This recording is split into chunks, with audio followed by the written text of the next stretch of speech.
자, 이 아침에 하나님 앞에 온전한 예배를 올려드립니다.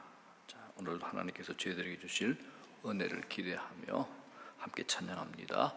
좋으신 하나님, 좋으신 하나님, 좋으신 하나님, 참 좋으신 나의 하나님. 좋으신 하나님, 좋으신 하나님, 좋으신 하나님, 참 좋으신 나의 하나님. 우리의 기도를 응답해 주시는 참 좋으신 나의 하나님. 한없는 축복을 우리에게 주시는 참 좋으신 나의 하나님. 자, 191장 내가 매일 기쁘게. 내가 매일 기쁘게 순례의 길 행함은 주의 팔이 나를 안보함이요, 내가 주의 큰 복을 받는 참된 비결은 주의 영이 함께함이라. 성령이 계시네, 할렐루야 함께 하시네. 좁은 길을 걸으며 밤낮 기뻐하는 것 주의 영이 함께함이라. 전에 죄에 빠져서 평안함이 없을 때 예수 십자가의 공로 힘입어 그 발 아래 엎드려 참된 평화 얻음은 주의 영이 함께함이라. 성령이 계시네, 할렐루야 함께 하시네. 좁은 길을 걸으며 밤낮 기뻐하는 것 주의 영이 함께함이라. 나와 동행하시고 모든 염려하시니 나는 숲의 새와 같이 기쁘다. 내가 기쁜 마음으로 주의 뜻을 행함은 주의 영이 함께함이라. 성령이 계시네, 할렐루야 함께 하시네.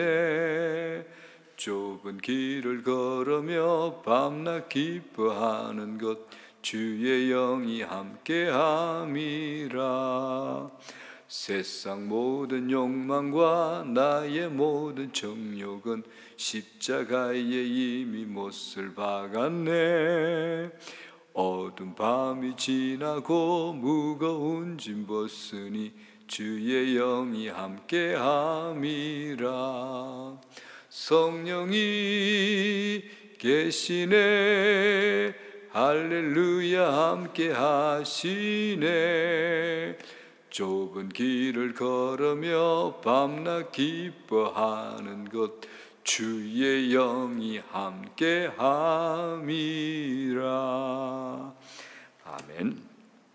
하나님 말씀 신약 성경 고린도전서 2장 10절에서부터 14절입니다.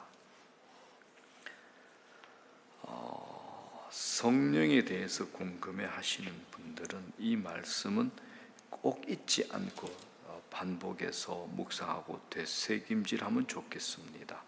자, 고린도전서 2장 10절에서부터 14절입니다. 제가 받들어 봉독합니다. 오직 하나님이 성령으로 이것을 우리에게 보이셨으니 성령은 모든 것 곧 하나님의 깊은 것까지도 통달하시느니라. 사람의 일을 사람의 속에 있는 영 외에 누가 알리요? 이와 같이 하나님의 일도 하나님의 영 외에 아무도 알지 못하느니라. 우리가 세상의 영을 받지 아니하고 오직 하나님으로부터 온 영을 받았으니 이는 우리로 하여금 하나님께서 우리에게 은혜로 주신 것들을 알게 하려 하심이라. 우리가 이것을 말하거니와 사람의 지혜가 가르친 말로 아니하고 오직 성령께서 가르치신 것으로 하니 영적인 일은 영적인 것으로 분별하느니라. 육에 속한 사람은 하나님의 성령의 일들을 받지 아니하나니 이는 그것들이 그에게는 어리석게 보이며 또 그는 그것들을 알 수도 없나니 그러한 일은 영적으로 분별되기 때문이라. 아멘. 자, 기도드립니다. 하나님 아버지, 이 아침에도 아버지의 크신 은혜, 사랑, 감사함을 드립니다. 저희들 위해 이날에도 은혜를 주셔서 성령의 사람, 성령 충만으로 하루를 살아가게 하여 주시옵소서. 하나님께서 우리에게 제일 주시고 싶어 하시는 선물, 성령 충만입니다. 성령 충만하길 원합니다. 우리들이 성령 충만하길 원하고 우리 교회 공동체, 믿음의 공동체가 성령 충만하길 원하고 우리 모든 가정들이 성령 충만하길 원하고 우리의 사업장, 일터, 직장도 성령 충만하길 원합니다. 우리에게 성령을 부어주시옵소서. 성령께서 이 말씀을 우리에게 풀어주시고 성령께서 이 말씀이 우리 가운데 역사하게 하시고 이 말씀으로 우리의 삶을 이끌어 주시고 성령께서 우리의 기도를 도와주시고 말할 수 없는 탄식으로 우리를 깊은 신비의 자리까지도 이끌고 인도하여 주시옵소서. 은혜를 구합니다. 은혜를 구합니다. 언제나 성령을 사모하는 저희들 그 은혜를 허락하여 주시옵소서. 간절히 주님 앞에 다시 구합니다. 우리 화미교회 공동체 성령 충만한 공동체 되길 원합니다. 모든 소그룹 셀이 청년부, 우리 아동부까지도 성령 충만한 공동체 되길 원합니다. 성령님을 사모합니다. 또 큰 은혜를 구합니다. 예수님 이름으로 기도드립니다. 아멘. 자, 성령의 사람이 되십시오라는 제목으로 이렇게 붙였는데 사실은 제가 원제목은 제발 성령의 사람이 되십시오 이렇게 만들었다가 이거 좀 심화돼가지고 앞에 제발 뺐는데 제 마음으로는 제발뿐만이 아닙니다. 모든 걸 다 붙여서라도 성령의 사람이 되십시오. 이걸 여러분들과 나누고 싶습니다. 자, 하나님은 보이는 세계와 보이지 않는 세계를 창조하셨죠. 이 자연 세계를 만드신 분이 영적인 세계도 만드셨죠. 사람들은 보이는 세계가 전부요, 보이는 세계만이 실제라고 생각하지만 분명히 보이지 않는 세계가 있다라고 성경은 말합니다. 제가 얼마나 강조하는 겁니까? 고린도 후서 4장 18절에 우리가 주목하는 것은 보이는 것이 아니요 보이지 않는 것이니 보이는 것은 잠깐이요 보이지 않는 것은 영원함이라 라고 합니다. 보이는 세계는 우리가 살고 있는 자연세계, 물질세계입니다. 나무, 꽃, 태양, 바다 보이는 세계를 말하죠.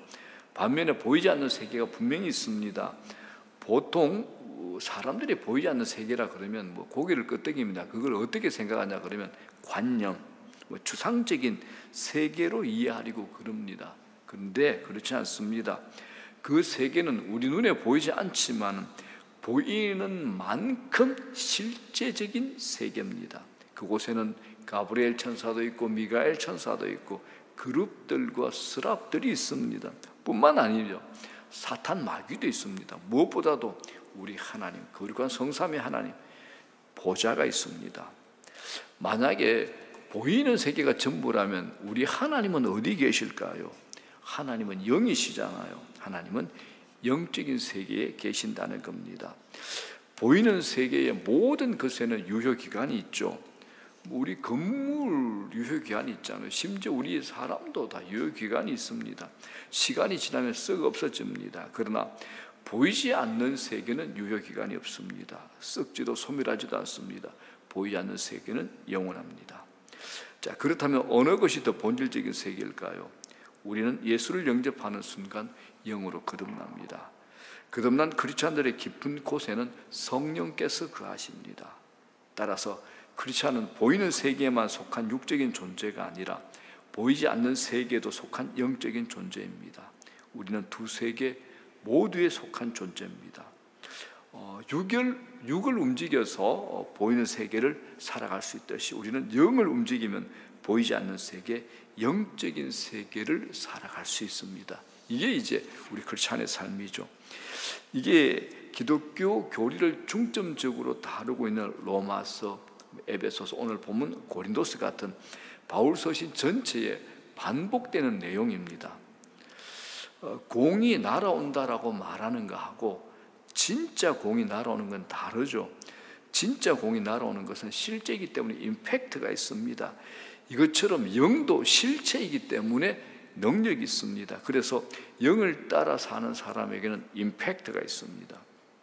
영적인 세계는 절대로 종교적 상상이 아닙니다. 실체이기 때문에 보여지고 만져지는 임팩트가 있습니다. 자, 그렇기 때문에 우리가 신앙이 잘한다, 이게 다른 말로 하면 영적 민감성이 깊어진다라는 거죠. 그렇기 때문에 신앙이 성숙해질수록 영적으로 민감해져야 됩니다. 자, 사무엘상을 보게 되면 어린 사무엘하고 엘리 제사장이 비교가 됩니다. 어린 사무엘이 영적인 면에서 엘리 제사장보다 훨씬 민감했던 것 같습니다. 성전에 있을 때 어린 사무엘은 하나님의 음성을 듣습니다. 그러나 하나님께 예배드리고 백성들에게 하나님 말씀을 가르치는 엘리 제사장은 하나님의 음성을 듣지 못했습니다. 오히려 처음에 그것을 무시했죠. 영적으로 성숙한 사람일수록 영적 민감성을 가지고 있습니다. 영적 민감성을 영적 감각이라고 말할 수 있죠. 자, 그러면 이제 영적 감각, 영적 민감성이 도대체 뭘까요? 간단하게 이제 정리해서 말씀을 드리자면 우리 안에 계신 성령과의 관계를 의미합니다. 자, 본문 14절에 보면 육에 속한 사람은 하나님의 성령의 일들을 받지 아니하나니라고 기록되어 있습니다. 여기서 육에 속한 사람들은 세상 사람들입니다.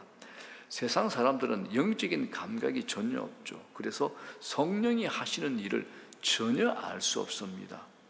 이런 사람들은 세상 지식에 관해서는 굉장히 똑똑한 것 같은데 영적인 면에 있어서는 감각이 아예 없습니다. 감각 자체가 아예 없는 겁니다. 그래서 12절에 보면 뭐라 그럽니까? 우리가 세상의 영을 받지 아니하고라고 기록되어 있습니다.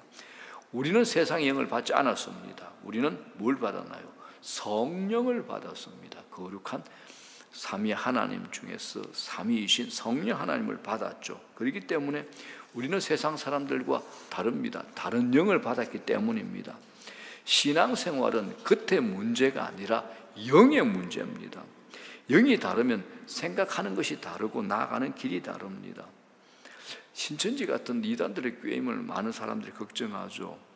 복음의 진리를 기준 삼아서 그들의 유혹에 넘어가지 않아야 됩니다. 그러나 그들이 소유한 악령하고 우리가 모신 성령과는 완전히 다른 영입니다. 급이 다르죠. 이건 뭐 비교할 수 없는 거죠. 피조물인 그 잡스러운 영하고 창조주이신 성령하고 어떻게 같을 수 있습니까? 비교 안 되지만은 수천억 배 분의 1로 하더라도 우리 발에 밟히는 바퀴벌레나 개미하고 우리 사람하고 비교할 수 없는 그 이상 그것보다 훨씬 더 크게 비교가 안 되는 거죠. 그러니까 그 악령을 모신 존재하고 성령을 모신 우리하고는 이거는 비교한다는 것 자체가 우리가 거룩한 성삼위 하나님을 모독하는 겁니다. 자, 그렇다면 여러분 한번 생각해 봅시다. 내 안에 복음의 확신이 있습니다. 내가 성령에 민감합니다. 그렇다면 이제 그들이 접근해 올 때 영적으로 약간 이상함을 느껴야 됩니다. 하나님의 영, 성령을 모신 우리가 느낄 수 있어야 되죠. 자, 그렇다면 성령이 우리에게 오시면 우리에게 어떤 일이 일어나는가? 제일 큰 복이 있죠. 저는 이 말씀 참 좋아합니다. 12절 후반부에 뭐라 그럽니까? 이는 우리로 하여금 하나님께서 우리에게 은혜로 주신 것들을 알게 하려 하십니다. 기록되어 있습니다. 성령은 하나님께서 우리에게 은혜로 주신 것들을 알게 하십니다. 그래서 구원의 사건이 이해되고 십자가 사건이 이해되고 성경에 기록된 계시들인 진리가 깨달아지고 진리의 눈이 열리는 겁니다. 자, 그렇다면 이제 더 한 걸음 나가서 우리가 영적인 사람이 되면 어떤 현상이 일어나는가? 오늘 고린도서의 이 말씀을 가지고 제가 세 가지로 말씀을 드릴게요. 우리가 영적인 사람이 되면 어떤 현상이 일어나는가? 첫 번째, 영은 하나님을 인식합니다. 육은 사람을 인식하죠. 육적인 사람들의 특징이 있죠. 자꾸 다른 사람들의 판단을 신경을 씁니다. 제가 이제 제자 훈련이나 상담을 하다 보면 이 사람들의 인정평가에 목을 매다는 사람이 있습니다. 답은 하나입니다. 성령 충만하면 됩니다. 육적인 사람들은 다른 사람들의 판단을 신경 쓰죠. 그래서 이 육으로 살면 참 피곤한 인생이 됩니다. 사람들의 판단에 일관된 기준이 있는 걸 보셨습니까? 이렇게 하면 이 사람이 뭐라 그러죠. 저렇게 하면 저 사람이 뭐라 그럽니다. 어느 장단에 맞춰야 될까요? 아주 피곤합니다. 육적인 사람은 사람의 인정과 평가에 목매달죠. 자기 인생, 자기 시간으로 못 살아가는 겁니다. 그러나 영적인 사람은 가급적이면 다른 사람들의 판단에 신경이 쓰여지지 않습니다. 안 쓰려 그러는 게 아니라 별로 쓰여지지 않게 됩니다. 자기 자신의 판단조차 별로 중요하게 안 여깁니다. 판단하시는 분은 오직 하나님, 오직 하나님이라는 믿음이 있기 때문에 그렇습니다. 육으로 사는 사람 보십시오. 인간관계에 굉장히 피곤해합니다. 영으로 사는 사람은 인간관계 별로 피곤해하지 않습니다. 한 분의 눈치만 보면 되기 때문이죠. 하나님입니다. 그래서 특별히 목회자는 이 육으로 목회해서는 절대 안 됩니다. 사람들 한 사람 한 사람 비위를 맞추고 눈치를 보려고 그러면 목회는 엉망이 되고 그 교회는 시험에 듭니다. 목회자는 오직 한 분 하나님의 눈치만 보는 사람이어야 됩니다. 그래서 누가 목사가 많은 사람이냐라고 물으면 저는 똑같은 얘기하죠. 목사는 하나님 편드는 사람. 여러분, 우리 모두 하나님만 인식하는 영적인 사람이 되시기를 이 아침에 주의 이름으로 축원합니다. 두 번째, 영적인 사람은 모욕과 박해를 받아도 참고 축복합니다. 자, 고린도전서 4장 11절입니다. 또 수고하여 친히 손으로 일을 하며 모욕을 당한 적 축복하고 박해를 받은 적 참고. 모욕을 당하거나 누군가로부터 비방을 받을 때 내 영과 육은 전혀 다른 반응을 보입니다. 육은요, 모욕을 당하면 받아치죠. 상대에게 똑같은 모욕을 주려 합니다. 박해를 받으면 되돌고 폭력으로 대항하죠. 비방을 받으면 억울함을 풀기 위해서 사방 사람들을 찾아가가지고 또 공격을 하죠. 우리 주위에 비일비지 않습니까? 그런데 영은 그렇게 반응하지 않습니다. 영은 전혀 다르게 반응합니다. 영은 모욕을 당하면 축복해줘. 박해를 당하면 참아냅니다. 자신의 끝을 방하기 위해서 상대를 공격하거나 받아치지 않습니다. 영은 모든 악의적인 말과 공격을 다 흡수해서 소멸시켜버리는 스펀지와 같습니다. 여러분, 오해를 받거나 억울한 상황 가운데 있습니까? 육으로 반응하지 않도록 조심하십시오. 억울함은 혼과 육을 자극하고 선동하지요. 받아쳐 복수해라고 이 소리를 따라가지 않으셔야 됩니다. 영으로 반응하는 게 뭡니까? 하나님께 맡기는 겁니다. 하나님께서 우리 상황 다 아십니다. 하나님께서 우리 억울함을 다 풀어주실 겁니다. 자, 세 번째입니다. 자, 우리 교회를 한번 살펴보십시오. 우리가 영적이면 이 영은 공동체를 만듭니다. 영의 가장 중요한 속성이 뭘까요? 사랑입니다. 하나님은 사랑이십니다. 사랑은 함께 있고 싶어 하는 거죠. 함께 공유하고 싶어 하죠. 나누고 싶은 겁니다. 두 남녀가 사랑하게 되면 가족이라는 공동체를 만듭니다.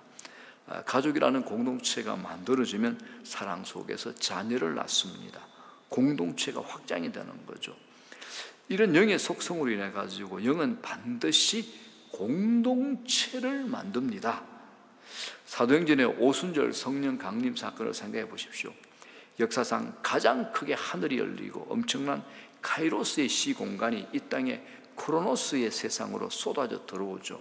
사람들이 처음으로 방언을 말하고 안전뱅이가 일어나는 기적이 일어납니다. 그러나 그보다 더 본질적인 변화가 뭡니까?